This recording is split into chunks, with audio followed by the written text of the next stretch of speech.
I thought he was afraid to be the man. But the truth is, he was mature, wise beyond his years. Winning, he said. Winning is what they notice. Even as a kid, his instincts were spot on. There's no shortcuts to greatness. You can't cheat your way to the top. The game's too pure for that. It's too good for that.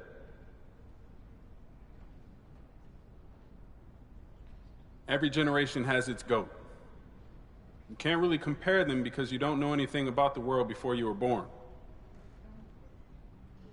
I don't know what Wilt Chamberlain meant in 1965. Kareem, Magic, Larry, Mike. When they hit, they showed their time that the impossible was possible. But for those of us who came after those greats, we need new heroes to break new barriers. A kid from Illinois had the same dream millions of kids all over the world do: to become the greatest basketball player of all time. Not only that, he dreamt of being part of a historic dynasty. You know, we grew up hearing about the Bulls and their 6 championships. 6 championships. I mean, how do you even do that? That's like someone landed on Mars. Neil Armstrong took one giant step. Truth be told, MP got away with 3 steps or more a lot. But if anyone was going to make the impossible possible, it was always going to be him. May I present the latest, greatest Naismith Hall of Fame inductee, MP.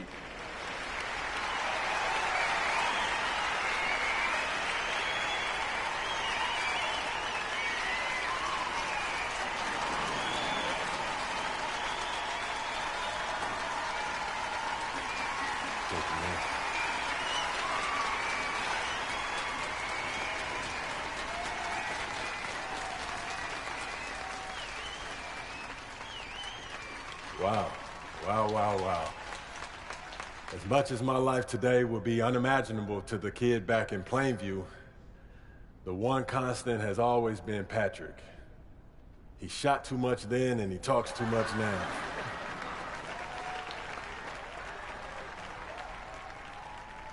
What makes a Hall of Famer? It's not any one thing, and it's not the same thing for any 2 players. But there are 2 qualities shared by every Hall of Famer: what we bring as individuals and what we bring to our teams. As an individual, I brought a couple things to the table. I broke the unbreakable record, Wilt Chamberlain's 100-point game.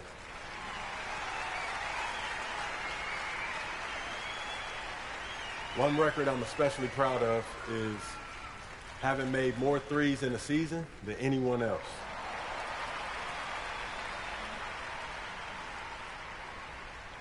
I scored more points in a season than anyone, ever.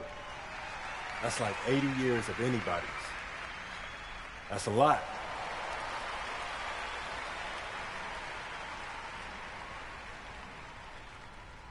But at the end of the journey, it's the people you met and walked with along the way that mean the most, and what you accomplished as part of a team that you'll remember most fondly. I was lucky to play where I did. The hardest working, best conditioned, most professional, unselfish, toughest, meanest, nastiest team in the NBA, that's Miami for you.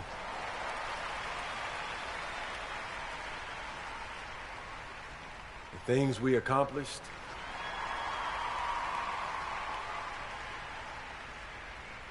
unless you followed the NBA 60 years ago, you've never seen a team win as many consecutive championships as we did. We made history together.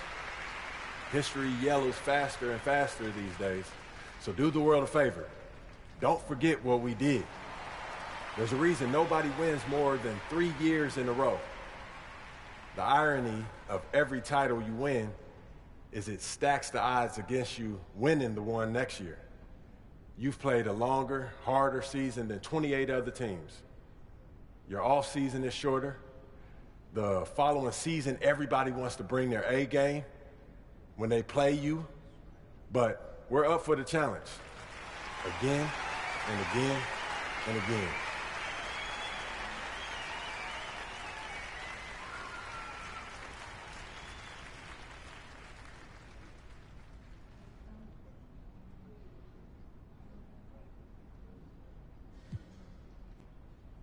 One last note.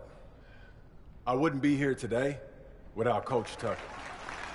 Where are you at, Coach? There he is.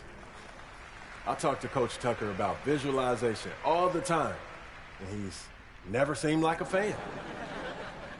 I bet him years ago that if we ever found ourselves here, him watching me inducted into the Hall of Fame, he would give it a shot. So, Coach Tucker, close your eyes.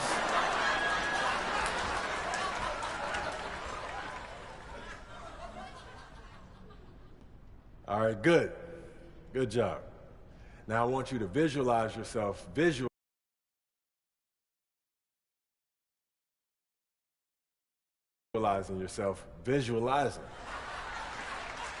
that you're in a room alongside more basketball royalty than you've ever been with.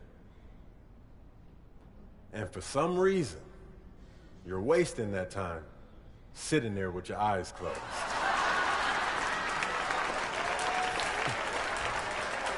Thank you, thank you, thank you, thank you.